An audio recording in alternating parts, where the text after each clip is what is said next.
Assalomu alaykum va rahmatulloh. Aziz hamyurtlar, qarang, bu xabarlarni sizga yetkazish uchun mana shunday noodatiy lokatsiyalarni topib ko'ramiz. Subhanalloh. Yurtimiz go'zalda, mana bu manzarani qarang. Suvning ustidan yaxlar oqib turibdi. -10 daraja. Lekin men nazarimda hozir men -25 ga sovuqotyapman, chunki izg'irin shamol azizlar. Mashalloh. Bu hozirgi aytadigan xush xabarim. Bu hadis bizga kuch-quvvat bergani, motivatsiya bergani kabi sizga ham yaxshi amallaringizga yordam bersin, yo'l ochsin. Payg'ambarimiz Rasululloh sallallohu alayhi vasallam aytdilar: kimki bir mo'minga iltifot ko'rsatsa, uning kichik yoki katta muammolarini aritsa, Alloh taologa jannat xodimlarini unga xizmat qildirishi haq bo'lib qoladi. Subhanalloh, qarang azizlar. Mana yonimda olganman mana. Ajr qorasedini. Go'yoki hozir aytayotgan gaplarim sizga reklamadek ko'rinadi, lekin aslida nima uchun men hadisdan boshlayman?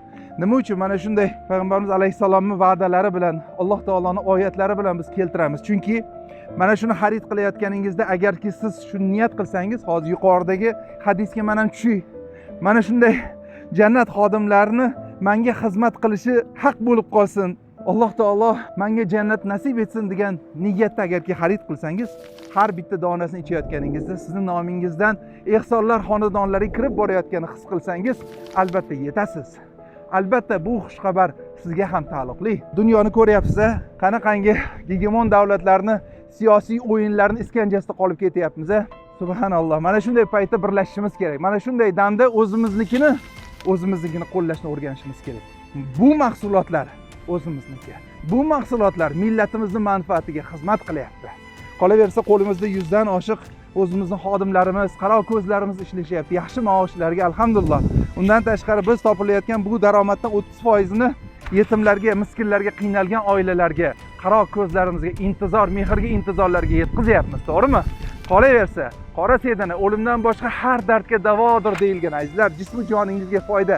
7 yoshdan 70 yoshgacha har kuni ichish tavsiya etiladigan bu mahsulot azizlar. Qolaversa biz kimikatlarni taklif etayotganimiz yo'q. Biz chet el mahsulotlarini, qimorni taklif etayotganimiz yo'q, zararni taklif etayotganimiz yo'q. Buni ichib nafaqat jismi joningizga foydadir, balki oxiratingizga ham.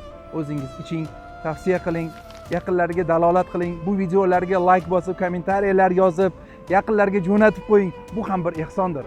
Biz birlashishimiz kerak. Ajr qora sedana, bu o'zimizniki. Ajrdan oling, ajr oling.